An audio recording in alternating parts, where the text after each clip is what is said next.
Hello, everybody. My name is K-Star Smart, and this project is for my colonial class fall semester.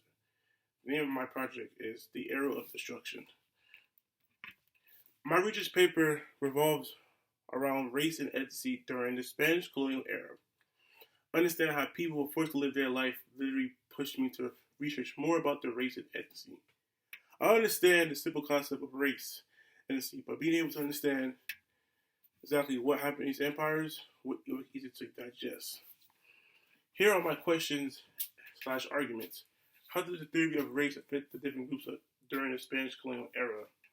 Other than capturing people, what were the main benefits of converting people from one religion to another? How did the coalition of all the different races affect one's mindset and their identity?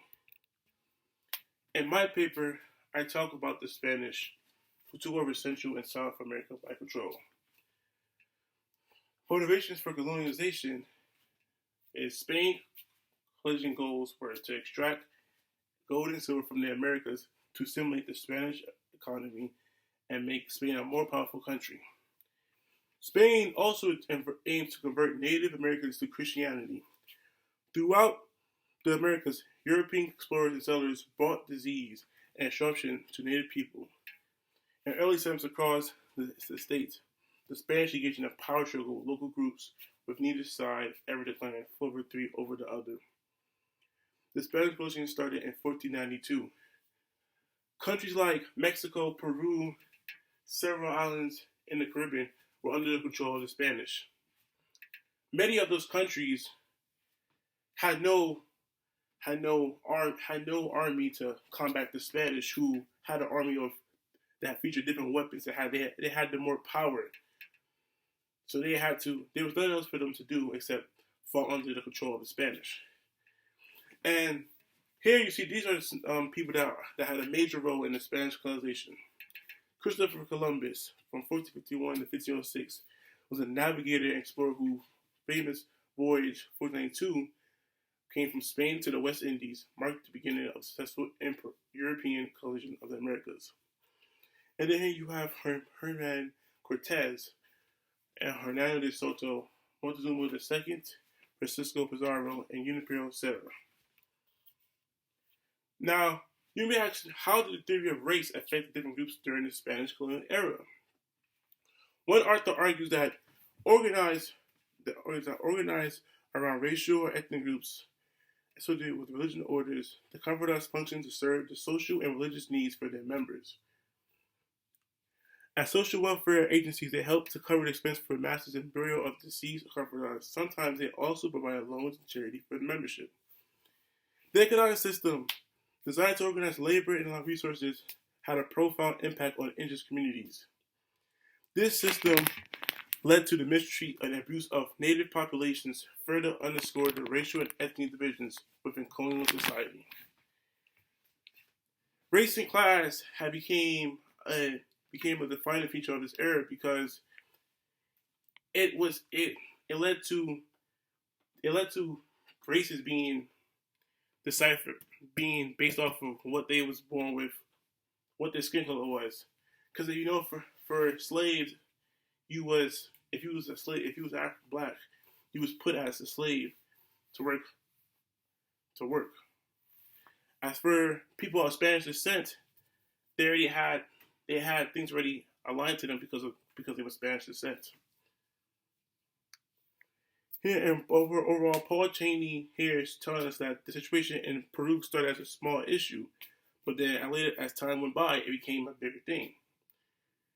How did colonization of all the different races? Well, according to Anthony McFarland, in Identity, Enlightenment, and Political Dissent in Late Colonial Spanish America, he says from a Creole perspective, these images were aggravating because they encouraged Creoles to protect their political identity and to attack and butcher the Spaniards to appease their rancher souls. As one noted.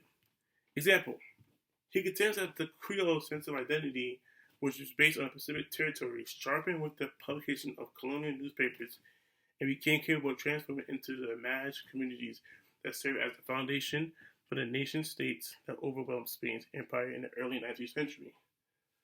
The Creole sense of identity developed during earlier centuries was indeed politicized and terrorized. Basically saying that the, the Haitians the Haitians' identity was undermined at the time because the Spanish thought of them as nothing. Because anyone compared to this, anyone that was under Spanish rule was literally nothing compared to them. They thought them as regular, as people not worth having a life for. So that they decided to take their country and try to make it their way, run it their way, have them follow their rules.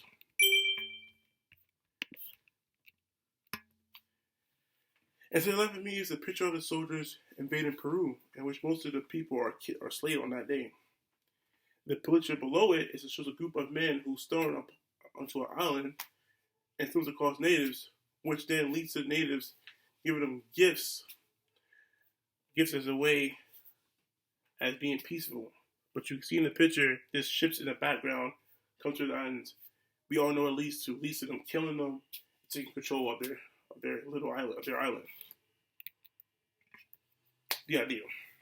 Other than capturing people, what were the main benefits of converting people from one religion to another?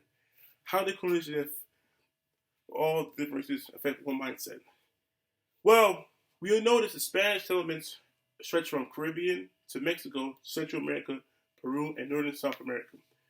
Welfare, disease, and overwork decimated Indian populations, and extensive slave rates failed to satisfy Spanish needs.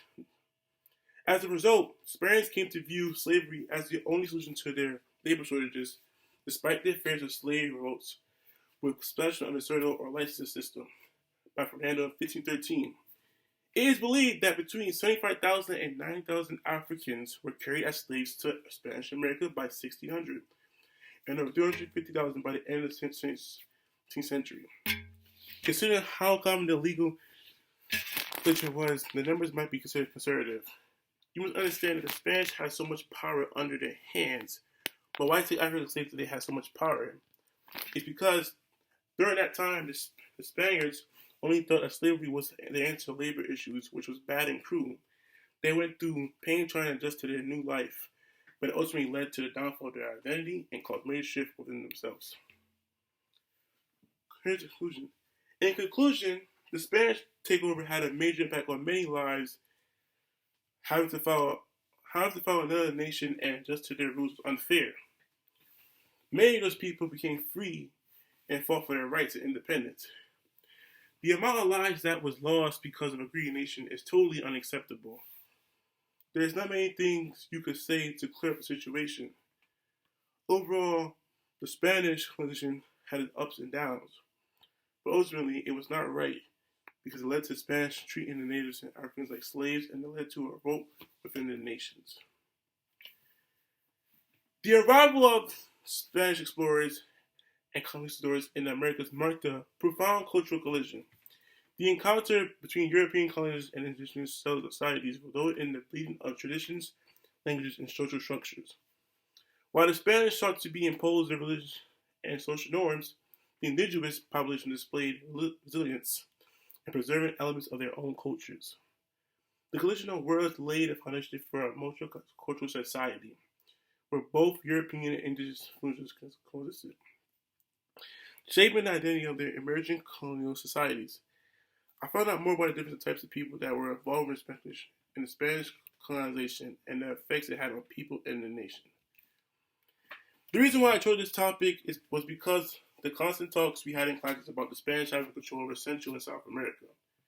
Secondly, I wanted to learn more about the different groups that went through the trouble with the Spanish. As you can see, each reference was talking about a specific group of people that was constantly being attacked. That alone was enough for me to read this paper on this topic.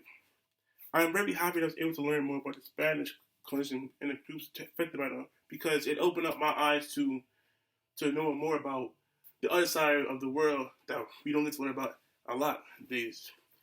There's a lot of stuff that goes on here back in these time periods to where a nation from far west, far east came over and took over this place.